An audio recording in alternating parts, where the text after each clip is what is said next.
welcome to my channel. Subscribe, listen, and enjoy my stories every day.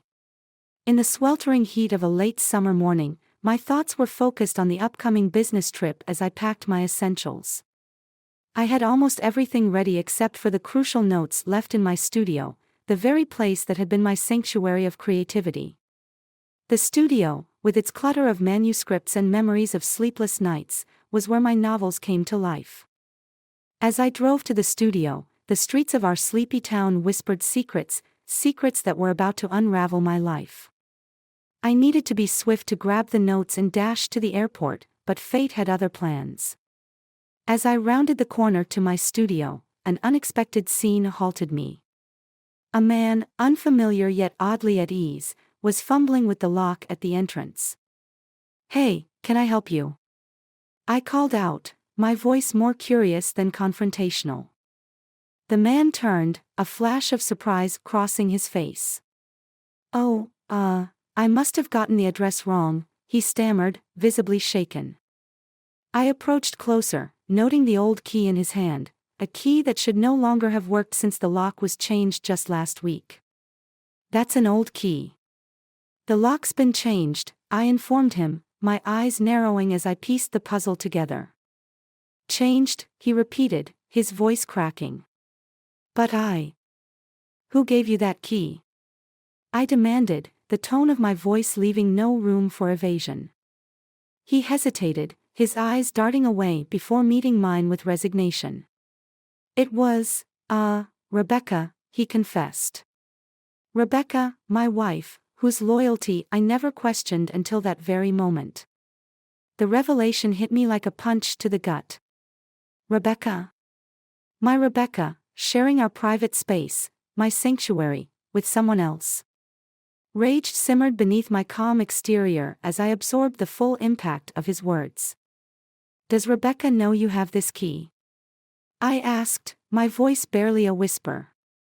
"No, she usually lets me in," he admitted, his discomfort growing under my scrutiny.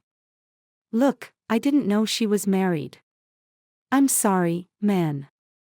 I watched him leave, his retreat a mix of shame and relief. The streets suddenly felt colder, darker. I entered the studio, the walls echoing the betrayal, every inch reminding me of her deceit. My sanctuary had been violated, turned into a den of lies. My initial shock turned into a burning resolve. Rebecca had taken more than she realized, my trust, my peace. It was clear what needed to be done.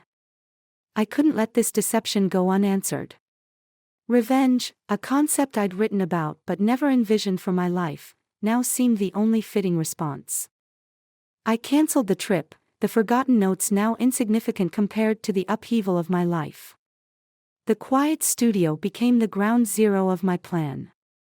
Every novel I had written had a climax where the protagonist took a stand, and now, it was my turn. The drive home was a blur, each mile a step towards the inevitable confrontation. I was a man with nothing left to lose, armed with the truth and ready to reclaim my life. The stage was set for a showdown, and I was no longer just the author of my stories, I was the protagonist, ready to rewrite the ending. The house was ominously quiet as I parked in the driveway, my heart pounding with a mix of anger and dread.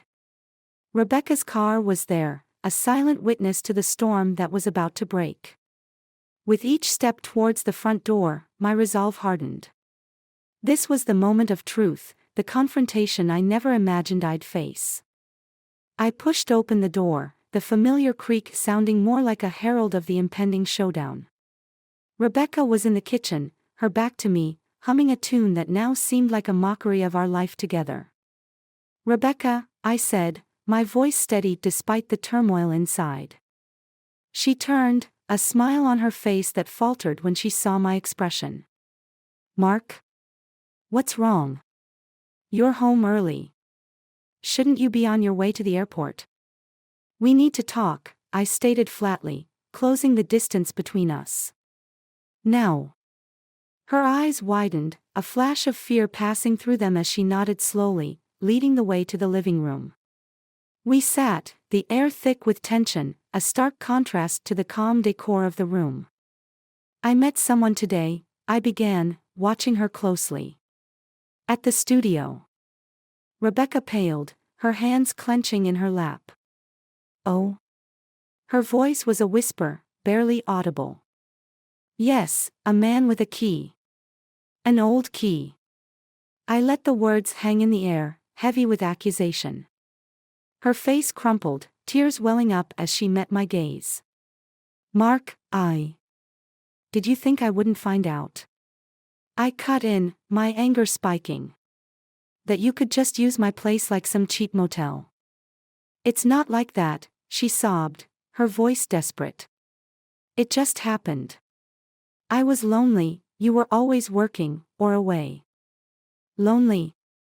I scoffed, my heart aching with betrayal. So you bring someone into my studio? Where I work? Where I write? She tried to reach out, but I pulled back. I'm sorry, Mark. I never meant to hurt you. Sorry doesn't fix this, Rebecca.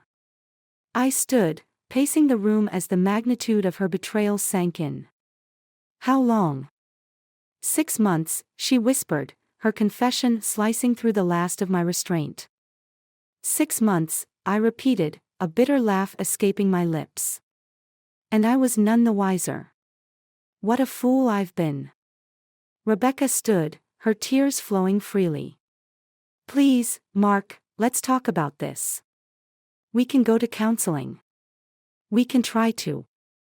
No. My refusal was sharp, definitive. It's over, Rebecca. I want a divorce. Her sobs grew louder, but I was beyond consolation or compromise. You need to leave. Tonight.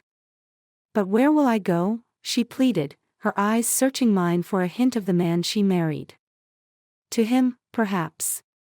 He should have a key to his place too, right? My words were harsh, but the pain demanded it.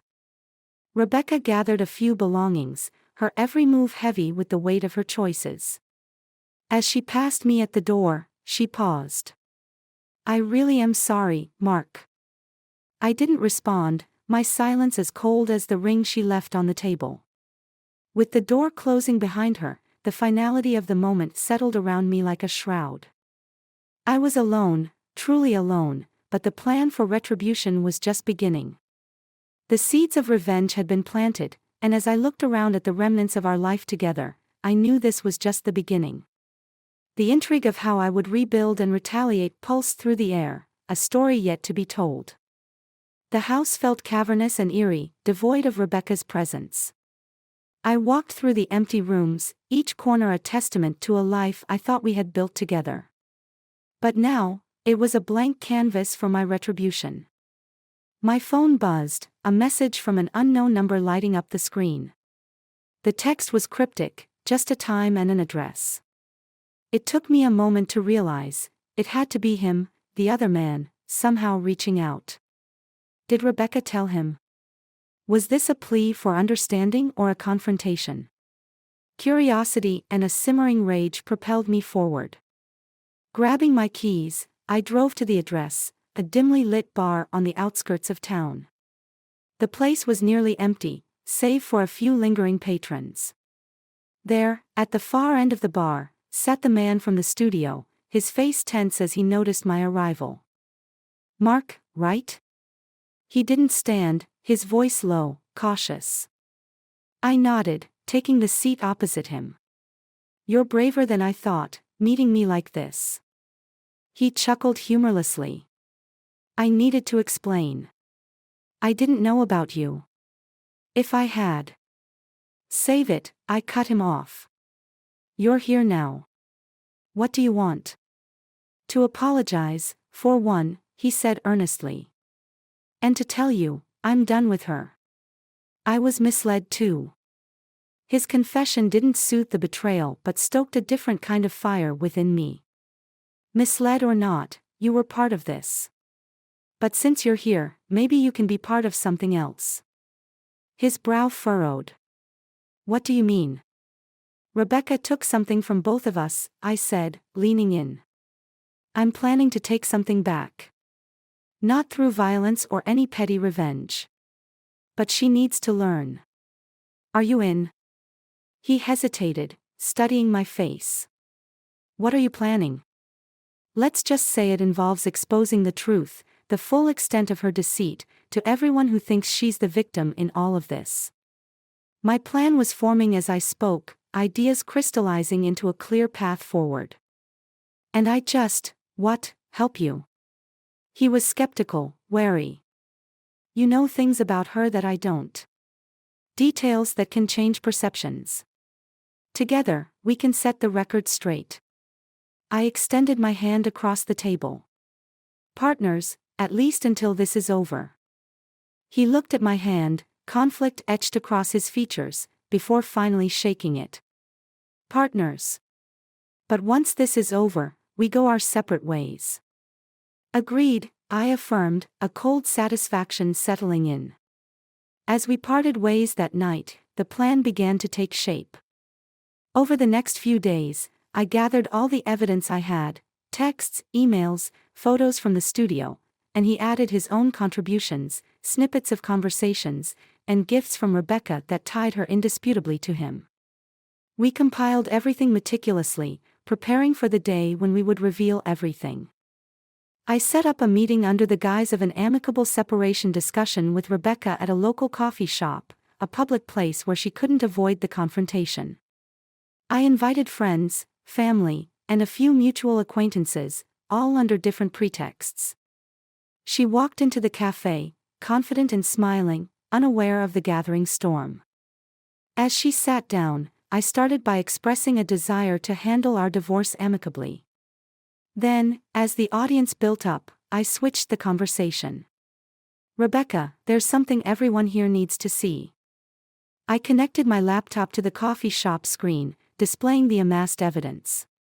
The room fell silent as the images and messages flickered across the screen, each one a nail in the coffin of her facade. Rebecca's face turned white, her eyes darting around the room in panic as whispers began to fill the air. The look of betrayal she gave me was almost a mirror of what I had felt weeks ago.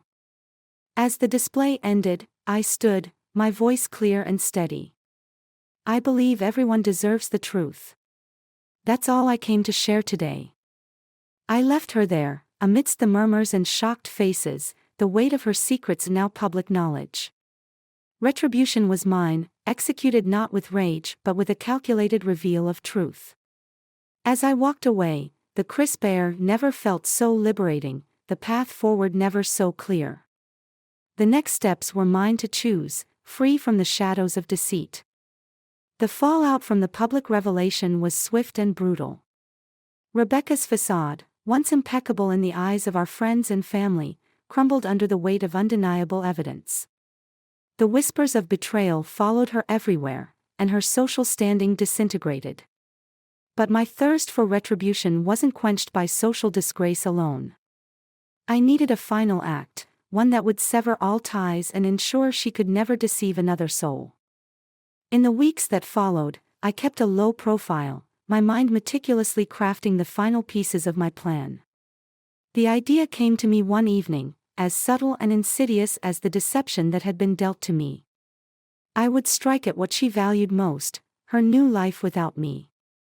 Rebecca had moved into a small apartment in the city, starting anew, or so she hoped.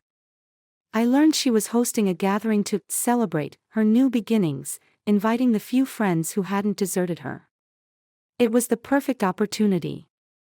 I arrived at the venue early, a nondescript figure among many, my arrival unnoticed by her.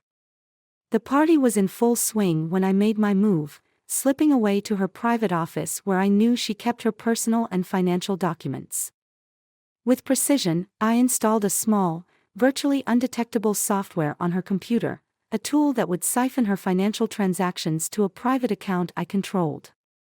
Her new life would be funded by her own deceit, unbeknownst to her, draining her resources slowly, inevitably. As the evening progressed, I watched her from the shadows, her laughter grating against my resolve. Finally, as the party dwindled, I approached her, our first confrontation since the cafe. Rebecca, I greeted coldly as she turned, surprised. Mark? Why are you here? She stuttered, her facade slipping. To see you thrive, I said, my voice dripping with feigned sweetness. It seems you're doing quite well. She frowned, uncertain. I am trying to move on, Mark. What do you want? Just to remind you, I leaned closer, my voice a whisper of venom, that every action has its consequences. Her eyes widened with fear as I turned to leave, her paranoia ignited. She would spend her days looking over her shoulder, wondering when and how her past might catch up to her. As I walked out into the cool night, the last piece of my plan unfolded. I had arranged for an anonymous tip to be sent to the IRS, hinting at discrepancies in her tax filings, discrepancies that would appear as she tried to explain the draining of her funds. The financial scrutiny would be relentless and unforgiving. In the weeks that followed, Rebecca's life unraveled at the seams. Financial strain, social isolation, and the constant fear of more secrets coming to light kept her confined to her diminished world. She reached out once, a message full of pleas and accusations, but I ignored her. She had become a ghost in my past, a lesson in the cruelty of betrayal. Months passed, and I heard through mutual contacts that she had left the city, her reputation and finances in ruins. The man from the studio had disappeared from her life as quickly as he had entered, a mere pawn in the game that had played out. As I sat in my restored studio, the satisfaction of retribution was cold but comforting. I had lost much, but in return, I had sculpted a narrative of justice, punishing betrayal with a ruthlessness that matched the deception dealt to me. In this new chapter of my life, free from Rebecca and her lies, I found a harsh peace. The pain of the past lingered, but it was a reminder that from the ashes of betrayal, a new, stronger self could emerge, forged in the fires of retribution and resilience.